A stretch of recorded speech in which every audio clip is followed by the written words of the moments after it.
I want to tell you a story, a hypothetical story, a patient of mine. We'll call her Susan. Susan came to my office. They'd seen something on her MRI scan.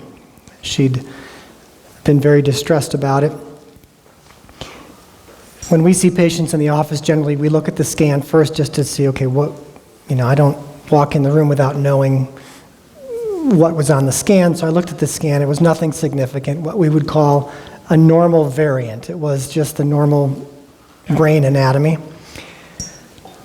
But she was very distressed, and so I was eager to find out what it was that had brought her to see me, or to even made her want to get this scan. Well, Susan was 38. She was supposed to be married in 6 months.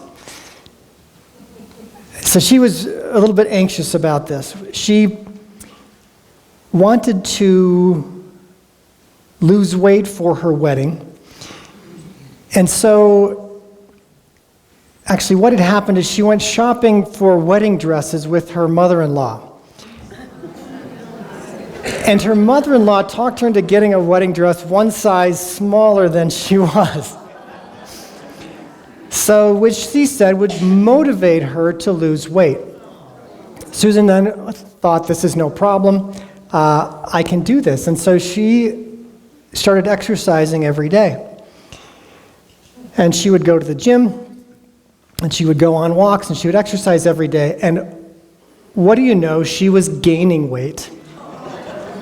She said, "Doctor, I know there's something wrong with my glands, right? This is a problem. I know there's something wrong with me. I'm exercising faithfully, and I'm gaining weight." I said, "Well, tell me about your exercising." She said, "Well, I go to the gym." I said, "Do you do the treadmill?" She said, "Yes, I do the treadmill at the gym." I said, "How do you know when to stop the treadmill?" She said, "Well, when I get to 200 calories, then I can stop. I've done enough." I said, "Okay.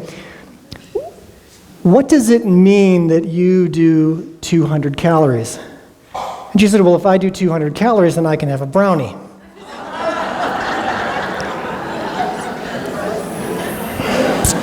Also, I know at the yogurt shop exactly how much 200 calories of yogurt is. I know exactly. And I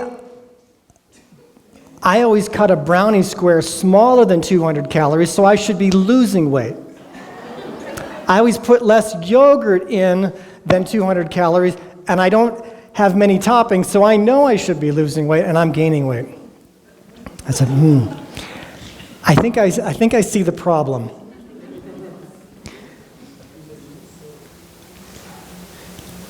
The problem is called moral licensing, and it's a very interesting trick that our brains play on us. When you do something good, you feel good about yourself. And when you feel good about yourself, you give yourself permission to trust whatever judgments come next as far as how big that brownie piece should be, how much yogurt you should put in. When we do something that is good for us, it somehow gives us permission to do something not so good. We deserve it. It is actually a subtle trick that your brain plays on you.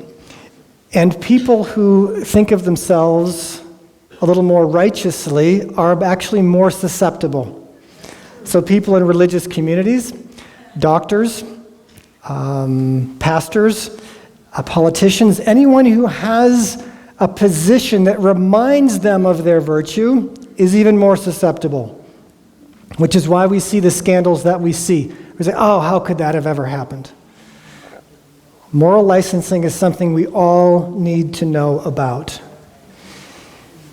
When you do your exercise, when you do whatever, eat the food that you think is good for you, if you are focused on the fact that it's good, the short-term goal versus your actual long-term goal, which is not just to eat the food or just to exercise, right? Your goal is not just to exercise for 200 calories. Your goal is health, is to lose weight. But what we do, because we love to break things into little pieces, it allows us to handle them better, is we say the goal is 200 calories. And as soon as you make the goal 200 calories, and you are good if you do it, you are now susceptible to moral licensing.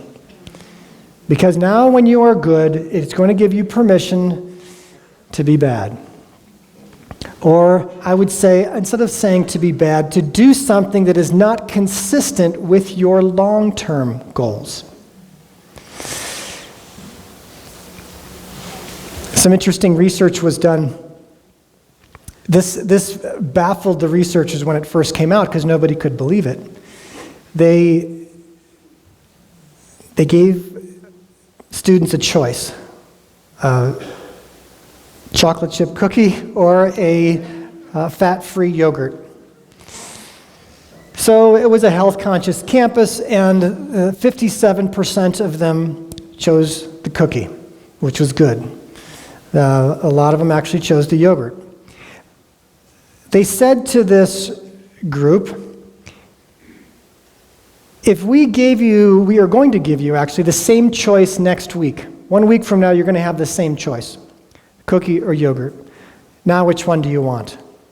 87% chose the cookie. Think now, wait a minute. What's happening here? Well, I can choose the yogurt next week. And we start to see things happen. Now, 67% of those believed they would choose the yogurt next week. And when next week came, only 30% of them chose the yogurt.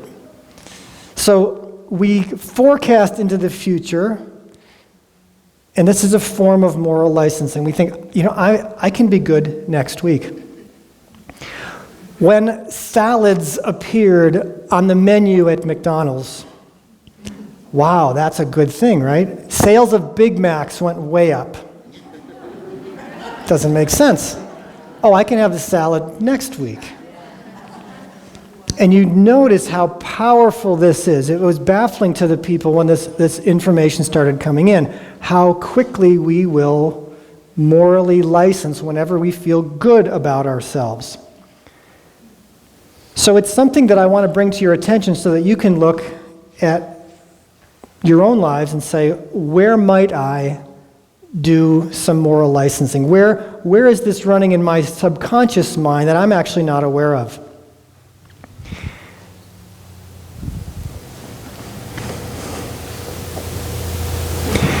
When you have a hard day, you're coming home after a hard day, what do you deserve? You deserve a little something. I remember the commercial, you deserve a break today. Right? Very powerful advertising, capitalizing on moral licensing. You've worked hard, you deserve it. To what? To do something that's not good for you. And a lot of our advertising will run this way. When they asked the students, they were tempting the students with cookies or something, and they said, we want you to remember a time when you resisted temptation. I want you to remember a time when you resisted. 70% of them ate the cookie. 70% of them gave in. If so, you think, wait a minute, that doesn't make sense. Well, if I remember a time when I was good, it gives me permission now to have a reward for it. When they asked them, remember why you resisted temptation, 69%, almost the same number, resisted. When you get in touch with your values, when you get in touch with why you are doing something, your long-term goals, you resisted because the last time you ate that cookie, it put you to sleep, and you couldn't study well, and your blood sugar went up, and then it came down, and it just wasn't working for you. It wasn't healthy for you. Now you can resist. So we go from remembering exactly the last time we had a temptation to why we resisted. You know, it works interestingly enough with generosity. If you ask people to remember the last time they gave,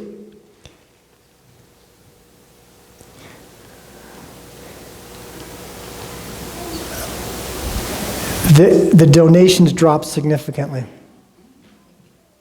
You'd think it would stir more no, it makes you think, oh, I'm such a good person, I probably don't need to give today. If you have people remember why they gave, the donations go up to that cause, if they're connected to the cause.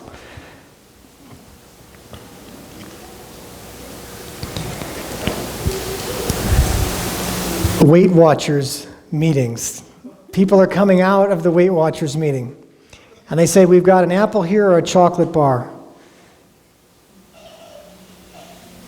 I think 58%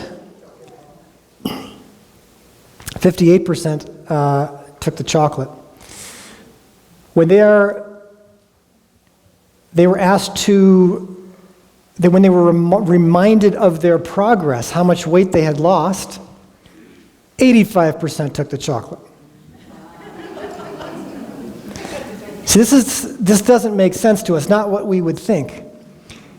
By reminding yourself of the progress that you're making, licenses you to do something not in line with your long-term goals.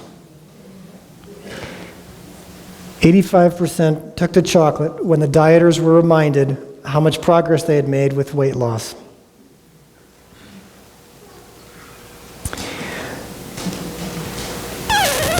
And the thing about moral licensing is we don't feel guilty. We have absolutely no guilt. We have justified it. It is morally licensed. We consider ourselves well justified, good people. And now we deserve this. And we all know people who do this, but we all do it ourselves. It is, in my opinion, one of the things that in society actually is, and the media certainly contributes to this, is a big problem for us. So I'm going to spend a few minutes right now. I've described this to you. I want you to think of things that you might need to take a look at where you do some moral licensing. I'm going to give you a minute or so. I want you to think or write down some times in your life in the areas of health, in the areas of relationships. We morally license a lot in our relationships. We take people for granted. In our finances, where do we do moral licensing in our finances? All right, what actually is a sale? How many of you have heard this? The more you buy, the more you save. What is that? I'm going to make you feel good. Yeah, actually, you're right. The more I buy, the more I save. There it is. Right? The media, very, very, and the advertisers, very savvy about getting you to feel good about doing something that may not be in line with your long-term goals. Let's take a minute or so. This is important stuff. Let's make some notes. Let's do some self-inventory here, and then we'll continue.